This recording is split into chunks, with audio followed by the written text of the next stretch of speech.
Olá! Dando continuidade à nossa série Mitos do Licenciamento Ambiental, eu vim aqui hoje falar da flexibilização deste importante instrumento de controle. O tema da flexibilização tem suscitado calorosos debates, sobretudo no contexto do projeto da Lei Geral do Licenciamento Ambiental. O modelo de licenciamento proposto nesse projeto de lei, apelidado pejorativamente por críticos como licenciamento flex, seria uma forma de desburocratizar e flexibilizar o licenciamento, atendendo às expectativas tanto de desenvolvimentistas quanto de ambientalistas. Porém, como eu mostro nesse vídeo, esse tão sonhado ganha-ganha com a flexibilização não é nada fácil de se obter por meio de leis gerais. A tal flexibilização, apesar do seu aparente frescor, é, a bem da verdade, uma das mais antigas preocupações de gestores de recursos naturais. Isso fica muito claro ao longo da história do licenciamento ambiental brasileiro, que, grosso modo, pode ser dividido em 4 períodos. Um período embrionário que vai aí dos primórdios dos ordenamentos portugueses até o início da década de 70.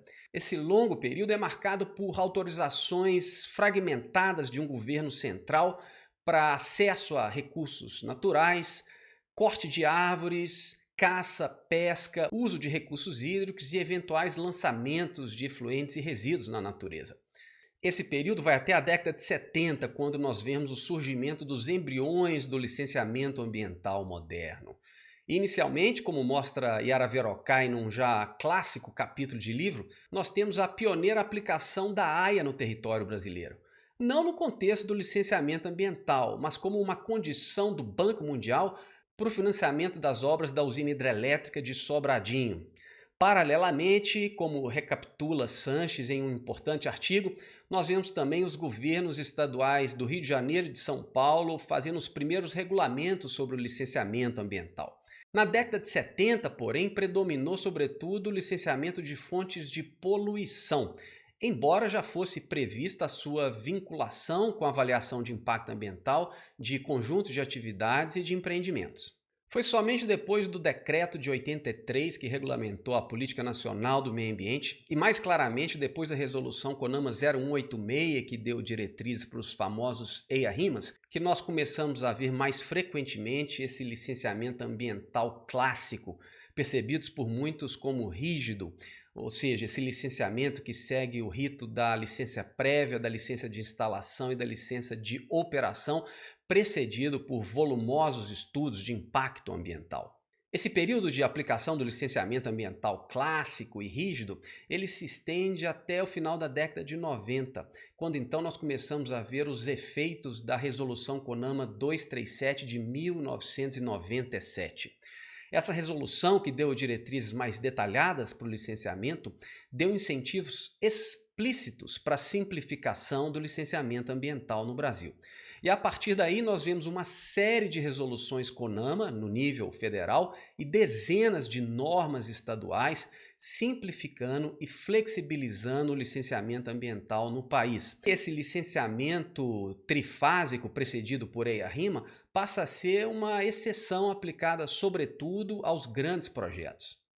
E, finalmente, a partir de 2011, com a publicação da Lei Complementar, como tem mostrado aí os estudos de nascimento, nós temos visto um movimento de intensa descentralização do licenciamento ambiental para o nível dos municípios. Portanto, como prova a história, o licenciamento ambiental tem se mostrado extremamente flexível, adaptando-se a cada nível da federação, a cada tipologia de atividades, a cada contexto político e institucional. Essa grande flexibilidade resultou em centenas de modalidades de licenciamento e de arranjos de vinculação com avaliação de impacto, na União, nos estados e em cerca de 4.000 municípios. O PL da Lei Geral do Licenciamento Ambiental se arrasta tanto tempo no Congresso porque, ironicamente, o seu texto não tem se mostrado flexível o suficiente para contemplar todas as situações de uso do licenciamento e da avaliação de impacto no território brasileiro. Apesar do discurso de flexibilidade, o PL, na prática, pretende colocar esse já flexível licenciamento ambiental brasileiro num molde restrito, cheio de aberrações conceituais, voltado essencialmente para ganhos de eficiência administrativa. Não sou eu quem diz, são mais de 100 cientistas que endossaram uma nota técnica muito crítica sobre o PL, preparada pela Associação Brasileira de Avaliação de Impacto. Mas a baixa qualidade do atual PL não significa que nós não precisamos de uma lei geral. Uma lei geral pode sim ser muito importante, desde que voltada para a harmonização do sistema, ou seja, desde que ela dê princípios e diretrizes básicas, gerais, para a implementação, aí sim, flexibilizada do instrumento em cada jurisdição. Mas voltando à pergunta inicial do vídeo, devemos flexibilizar o licenciamento ambiental? Essa pergunta merece um deferimento com condicionante. Sim, a flexibilização de instrumentos de controle da administração pública deve, obviamente, ser insistentemente perseguida, mas desde que a sua implementação não enfraqueça a capacidade do instrumento de alcançar seus objetivos. Fazer isso é possível, mas, como mostra a nossa história, isso demanda tempo, paciência e, principalmente, uma genuína vontade de usar dados e conhecimento para favorecer interesses públicos e difusos, requisitos que, infelizmente, ainda são escassos na nossa classe política.